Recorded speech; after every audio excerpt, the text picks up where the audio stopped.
I was married for almost a decade to a Latina from Piedras Negras, Coahuila, Mexico. Or Eagle Pass, Texas, if you're...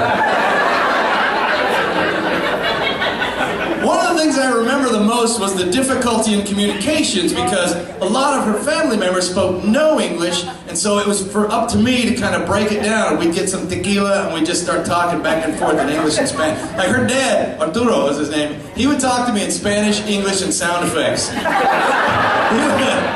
I'd ask him for directions to like McDonald's, like, hey, you get in the car? He'd say, todo derecho, and then he'd...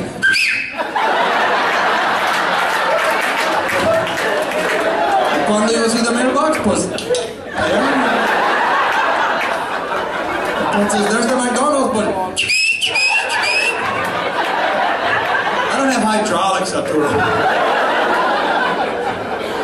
But I did change his name to Arturo D-Tube.